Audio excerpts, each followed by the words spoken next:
বৈষম্য বিরোধী ছাত্র জনতার আন্দোলন চলাকালে সংঘটিত মানবতা বিরোধী অপরাধের মামলায় সাবেক প্রধানমন্ত্রী শেখ হাসিনা এবং সাবেক স্বরাষ্ট্রমন্ত্রী আসাদুজ্জামান খান কামালের ফাঁসি চেয়েছে চিফ প্রসিকিউটর তাজুল ইসলাম। যদিও গত বছর ১৭ই অক্টোবর ট্রাইব্যুনালে নতুন করে বিচার কাজ শুরু করার পরের এক বছরে আইনটিতে ৪ বার পরিবর্তন করেছে অন্তর্বর্তী সরকার। চিফ প্রসিকিউটরের চাওয়া যদি সত্যি হয় তাহলে ফাঁসি হতে পারে সাবেক প্রধানমন্ত্রীর। এদিকে আন্তর্জাতিক অপরাধ ট্রাইব্যুনালের অভিযুক্ত সেনা কর্মকর্তাদের বিরুদ্ধে গ্রেপ্তারি পরোয়ানা জারির পর আগামী ২২শে অক্টোবরের মধ্যে তাদের আদালতে হাজির হওয়ার কথা হয়েছে। সব মিলে কোন দিকে যাচ্ছে বাংলাদেশ, এসব বিষয় নিয়ে কথা বলবো আজ। আর আমাদের সাথে আমেরিকা থেকে যুক্ত হয়েছেন প্রকৌশলী, গবেষক এবং রাজনৈতিক বিশ্লেষক জিয়া করিম। ভাই, আপনাকে শুভেচ্ছা জানাচ্ছি এবং কৃতজ্ঞতা প্রকাশ করছি আমাদের সময় দেওয়ার জন্য। আপনাকে অসংখ্য ধন্যবাদ এবং আপনার দর্শক শ্রোতা আমাকে সুযোগ করে দেওয়ার জন্য। আমরা শুরুতে যেটা বলছিলাম যে আপনি জানেন যে গত ১ বছরে অন্তর্বর্তী সরকার ৪ বার এই আইনটি পরিবর্তন করেছে এবং আজ চিফ প্রসিকিউটরের এই ফাঁসির দাবিকে আপনি কিভাবে দেখছেন? এটি কি শুধুই আইনি বিষয় নাকি এর পেছনে গভীর রাজনৈতিক বার্তা লুকিয়ে আছে? আর শেখ হাসিনা যদি সত্যিই দোষী সাব্যস্ত হন, সেক্ষেত্রে বাংলাদেশে রাজনৈতিক ভারসাম্য কিভাবে পরিবর্তন হতে পারে? আপনার বিশ্লেষণ আসলে কি বলছে? আপনাকে অসংখ্য ধন্যবাদ এবং আপনার দর্শক শ্রোতাদের অসংখ্য ধন্যবাদ। একটা জিনিস পাশ্চাত্যে এবং সব জায়গায় প্রচলিত। সেটা হচ্ছে যে এক যতক্ষণ পর্যন্ত অপরাধ প্রমাণিত না হবে কোনো মামলার, বাদী যে থাকবে, বাদী এবং বিবাদী যারা আসামি থাকবে, আসামি যতক্ষণ পর্যন্ত মামলায় সাক্ষ্য প্রমাণের ভিত্তিতে প্রমাণিত না হবে ততক্ষণ পর্যন্ত আপনি কাউকে অপরাধী বলতে পারেন না বা খুনি বলতে পারেন না। আগে অপরাধ প্রমাণ করতে হবে। এখন যে জিনিসটা হয়েছে উনি চিফ প্রসিকিউটর, ওখানে বিচারক আছেন। বিচারের আ কার্যপ্রণালী অনুযায়ী বিচার কাজ যে কার্যবিধি আছে সেই অনুযায়ী কাজগুলি হবে।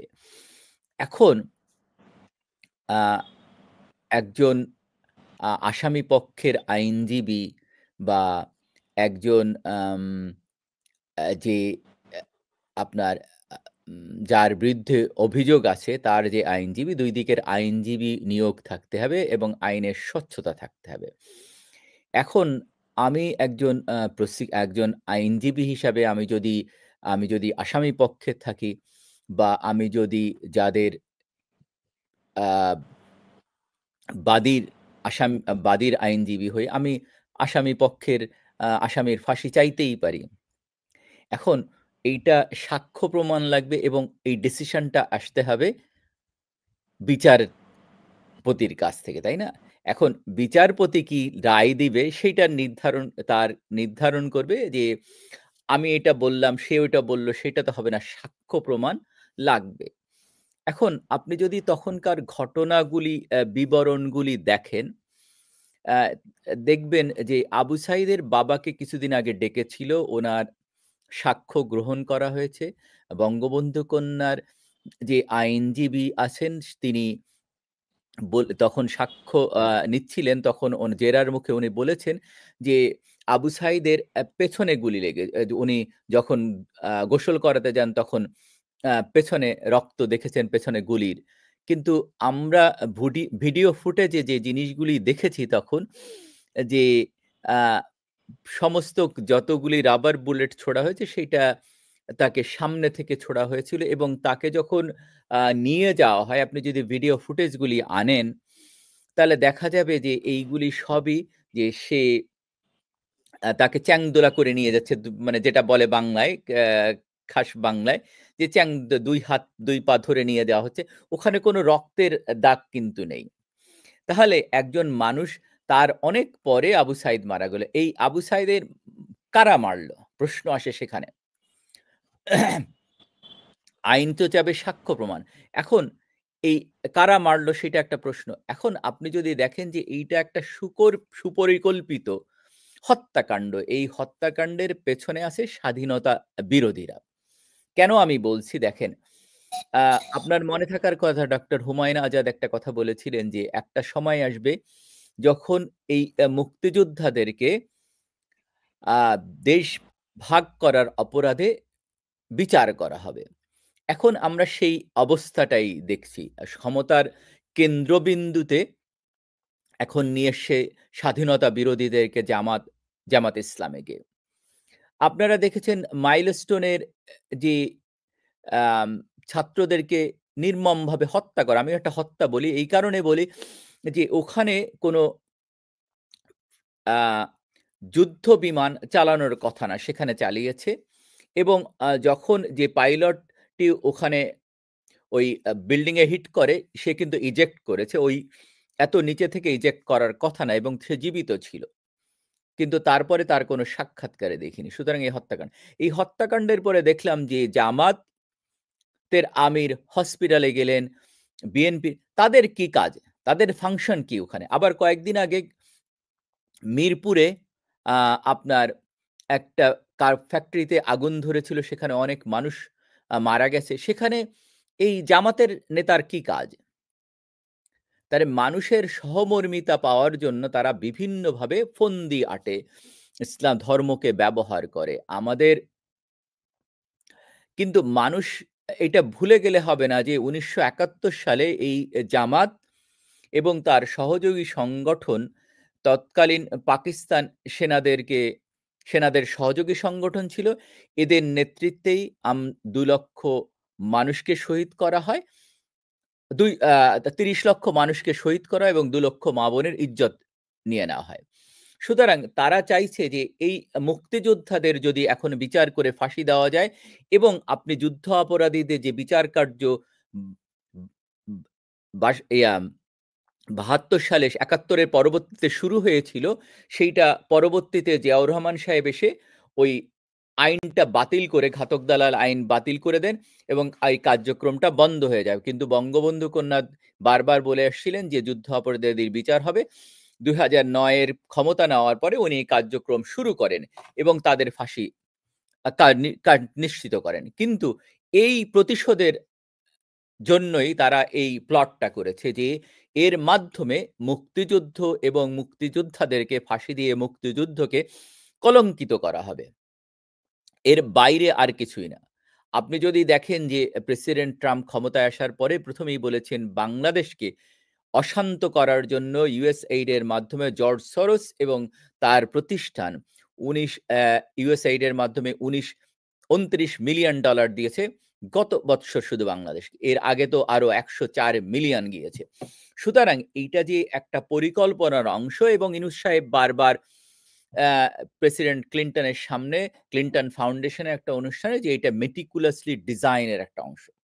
আপনি যদি দেখেন এই আপনি তাজুল ইসলামী ভাই আপনার এই প্রসঙ্গে একটু আপনি বলছিলেন মেটিকুলার ডিজাইনের কথা বলছিলেন যে ডক্টর ইউনূস সাহেব বলেছেন। কিন্তু ট্রাইব্যুনালে যে আজকে যে সাক্ষ্য দিয়েছে সজীব ভূঁইয়া, তিনি কিন্তু বলেছেন যে কোন রকম মেটিকুলাস ডিজাইন ছিল না। যে কথাটি আন্তর্জাতিক মঞ্চে ডক্টর ইউনূস স্বীকার করেছিলেন, সেটি এখন অস্বীকার করা হচ্ছে ট্রাইব্যুনালে।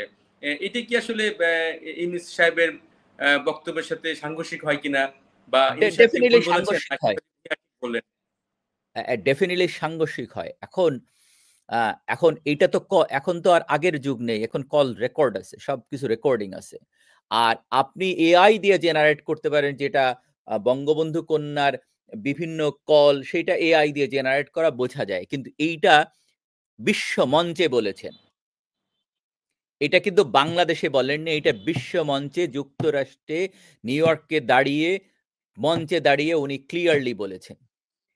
meticulously designed তাদের কিভাবে হবে? আপনি যদি দেখেন ইউক্রেন আন্দোলনে কালার আন্দোলন যদি গুলো ফলো করেন তাহলে দেখবেন যে একইভাবে ইউক্রেনেও হয়েছিল। এই ডেমোক্রেট এবং এই জর্জ সোরস এবং USAID বিভিন্নভাবেই বিভিন্ন দেশকে অশান্ত করার চেষ্টা করে এবং এইটার বিপক্ষে দাঁড়িয়েছেন প্রেসিডেন্ট ট্রাম্প। বারবার উনি বলেছেন, "আমি যুদ্ধের পক্ষে না, আমি শান্তির পক্ষে।" তাই না? যার জন্য দেখেন যে গাজাতে এত মানুষকে হত্যা করা হলো। কই আ আ বাইডেন তো কোনো কথা বলে না। ট্রাম্প এসে সেইটাকে একটা শান্তি চুক্তি দেওয়ার চেষ্টা করেছেন, তাই না? এবং উনি বারবার বলেছেন যে ইরাক শান্ত ছিল সেইটাকে অশান্ত করেছে ডেমোক্র্যাটরা। উনি বলেছেন লিবিয়া শান্ত ছিল সেইটাকে অশান্ত করেছেন। আরব স্প্রিং এর নামে অশান্ত করেছেন হিলারি এবং ডেমোক্র্যাট অ্যাডমিনিস্ট্রেশন। তো উনি সবসময় আমি আই এম রিপাবলিকান এবং আমি ট্রাম্পের সাপোর্টার।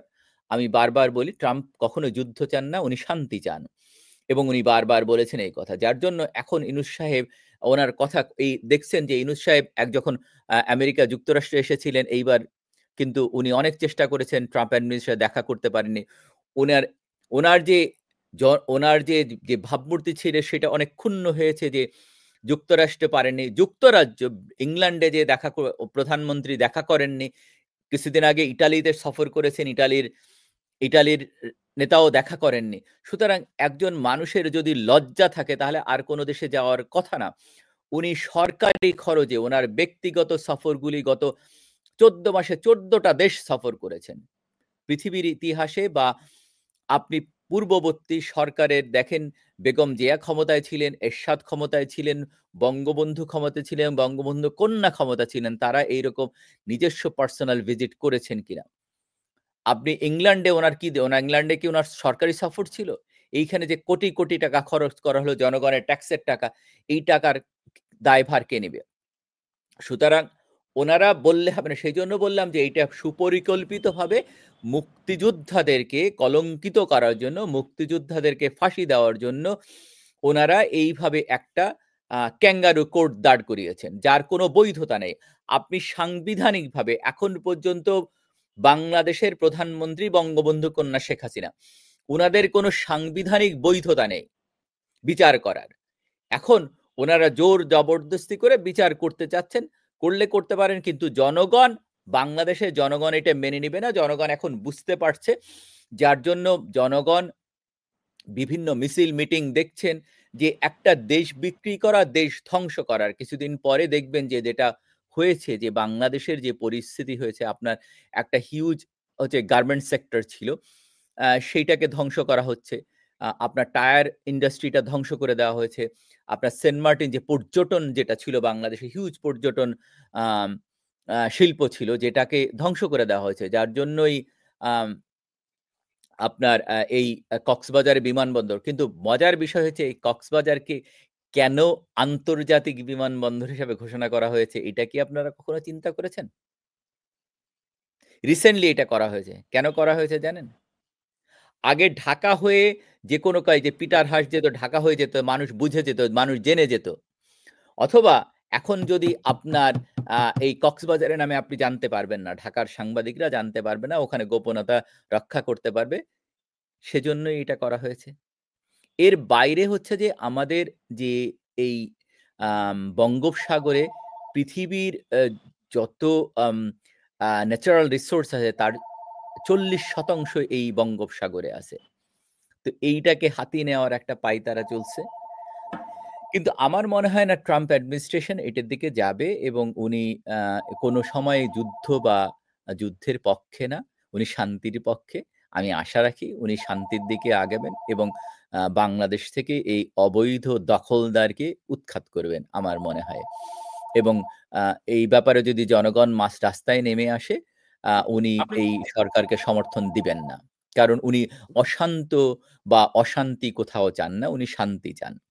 আজকের আলোচনা থেকে পরিষ্কার বাংলাদেশ এক গুরুত্বপূর্ণ সন্ধিক্ষণে দাঁড়িয়ে আছে। একদিকে আইনের শাসন, অন্যদিকে ন্যায় বিচারের দাবি। রাজনৈতিক বাস্তবতার এক কঠিন সময় দাঁড়িয়ে আছে বাংলাদেশ।